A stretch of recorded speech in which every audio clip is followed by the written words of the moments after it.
Hi, good morning to you all. Another hopefully fairly short video. It's rather interesting because this one works as like a crossover between the plant growers and the bulb collectors, particularly in Germany, where they are also interested in plants. So we've got a crossover, which is quite good. Anyhow, I thought today to give a few little words on growing plants under artificial lights. Let's face it, we're heading towards winter, which means low sunlight levels and obviously colder weather as well. So give a little intro, if you like, to how I learnt about grow lights, and it goes back a few years. As I say, I'm not young now. I'm sort of ancient, but anyhow, years ago I had a trip to Hamburg and was shown round a collection. I think it was Hamburg. My memory's not too good now. But the person concerned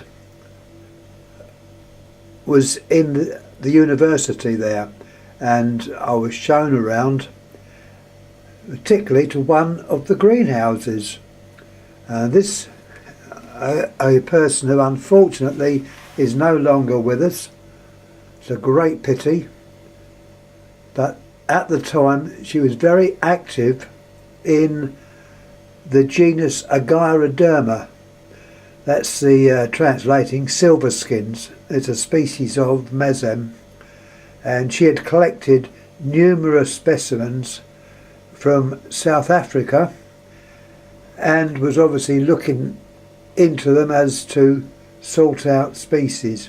Anyhow, to cut a long story short, and this impressed me a lot, as we looked at the plants in this enormous greenhouse, it might have even been no, it wasn't at Heidelberg, I don't think.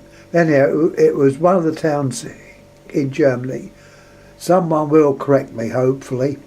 Anyhow, looking at these plants, and directly, I say directly, above them, within inches rather than feet, were fluorescent lights. And I thought, what on earth are they for? Well, I soon learnt. As soon as the sun passed under a cloud, these lights came on and they gave out a pinky glow. So I thought, wow, what a good idea. Can I do it at home with the plants? And the answer to that was yes. So that was my first real encounter of the tube, which was then and now it's called a Gro-lux tube. These ones in Germany, I believe, were made by Osram, but I've got some papers here. I'm not going to bore you all with loads of reading and stuff like that. But Sylvania in America, according to this, was perhaps the first company that introduced these. And we've got about the Gro-lux wide spectrum tube, and there's a picture there showing them being used. Now these are obviously, we're not talking about a few inches away. We're probably more interested in this idea. And this is going back a few years. Because then Sylvania was on its own. It was under GTE,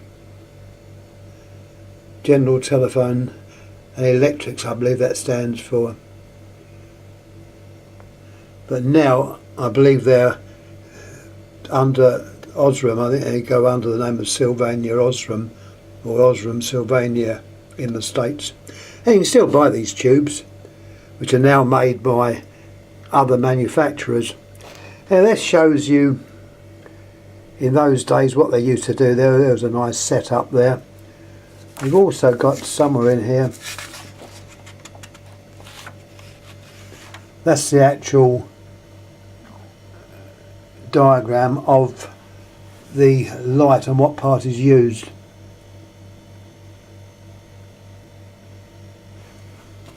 I'm not going to make it too technical. I'll show one of these how you would set them up. Don't worry if I can't find it.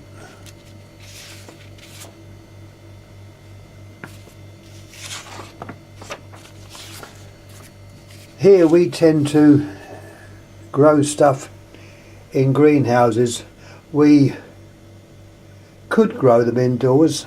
I had in the old place I was in many years ago, I used to grow lithops seeds. In fact, I grew too many of them. I was inundated with lithops, and I used this type of lamp, which was the old Gro-lux fluorescent. Anyhow, over the years things have changed. And we now see different forms of grow lights. In fact, I put a video up, not last time, but a couple of them, at least I think it was one I put. If I didn't, it's in the lighting gallery, showing sodium vapour lamps, or natrium vapour if you like. And this is what a lot of commercial growers use. And I understand from a very good authority that these grow lamps are still better than the modern LED. So they've got a chance. All you keepers of these tubes, well, sodium vapour, mercury vapour, keep a hold of them, because in years to come they're going to be quite rare, I think. Could say rare as hen's teeth, and they're very rare. There's another expression concerning horses, but that's a bit rude, so I will not mention that. Anyhow, a variation of the Gro-lux lamp, and which was used for larger growing areas, is this lamp here. It is ginormous. There's my hand going across it, and that gives you an idea of the size. I'm pretty sure I've got another one of these. They're now not used as growing lamps. They're in the actual collection. Now how's that for a compact fluorescent? And compact fluorescents, I think, are probably on their way out.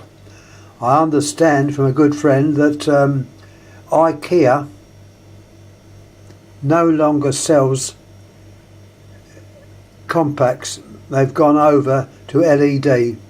So as I said, the writing is definitely on the wall. Now it's a large screw, that's a Mogul or a GES, Goliath Edison screw. I've got to be careful handling this because it'd be very easy to actually fracture or break the tubes. Now whether this one is in two parts, when I say two parts, there's two circuits to light it up. I don't quite know. It's yes, it is. If you look at that, you've got to be very careful because I'm holding the camera with one hand and the other. On there you've got your two different light values. You've got 6400K for kelvins, and you've got 2700K for kelvins, and it gives out, I would have liked it to actually given out the Gro-lux type of light, which is that lovely pinky effect that can be seen. But this gives out what they call a cool light and a warm light, which I suppose is basically like a warm white fluorescent tube and a daylight fluorescent tube. And as I said before, they're in two sections, that being one section and the one underneath being another. So it's really like two lamps in one, but obviously they connect to the same common lamp holder. Now I'll give you the wattage of this.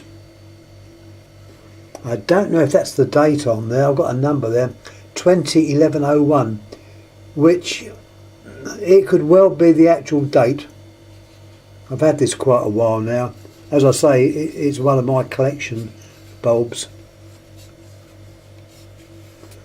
I know there's a lot of interest in this type of lamp. I'm not going to light it.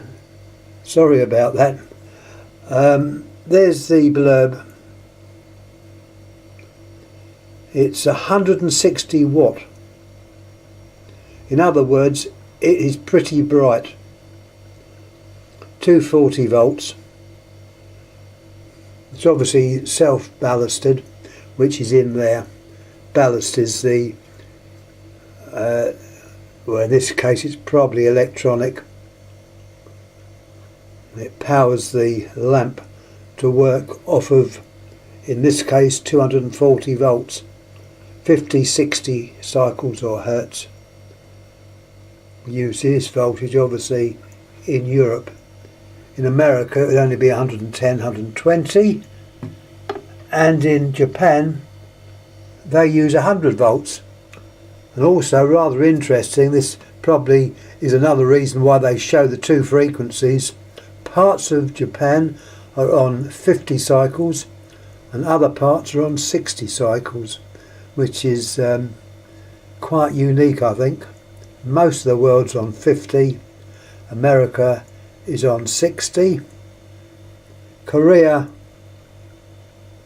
I think it's Korea, is on 60, which I learnt very soon when I acquired a microwave oven which worked perfectly, but the transformer overheated, and that was due to the fact that I was running it on 50 hertz in England and it should have been on 60.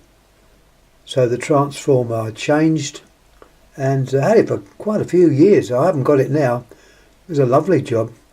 But anyhow, I get off of the subject I didn't want to do. Anyhow, another type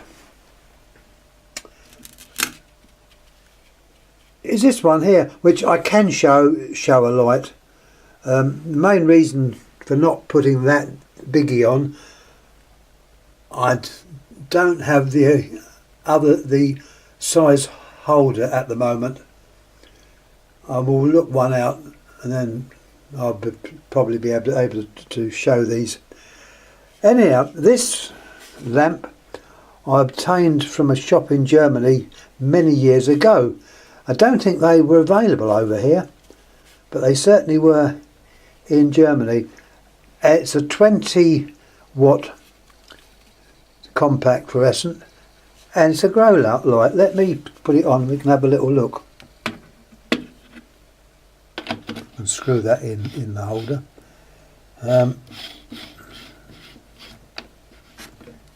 Variac, I know it's 240 volts, but I always make sure it's set at 0.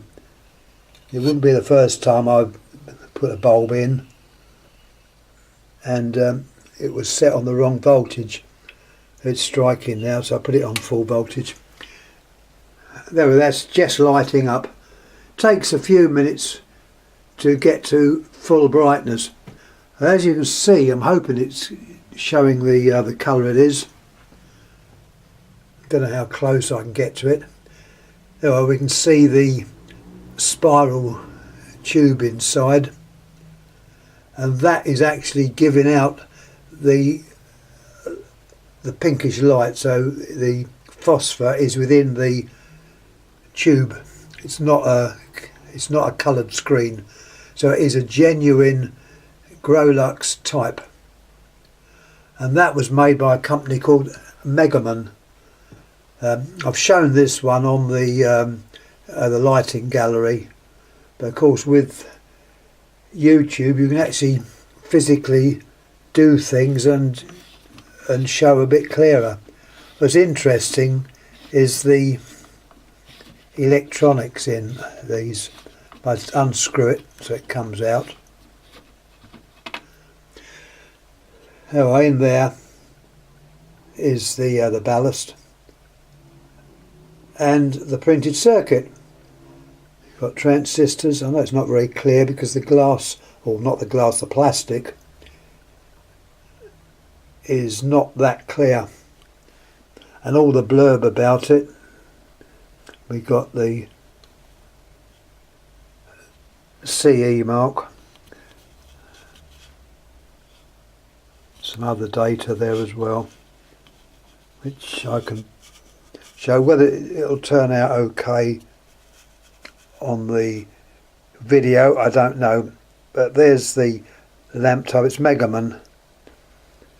Blurb concerning the voltage and wattage and any numbers, and CE is the for Europe.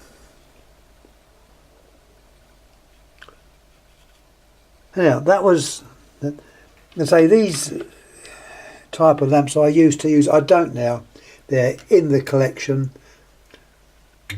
mainly, or the best reason is the fact they all use a bit of juice, although that one is 20 watts, so it's not going to break the bank. But let's have a little look at this big one.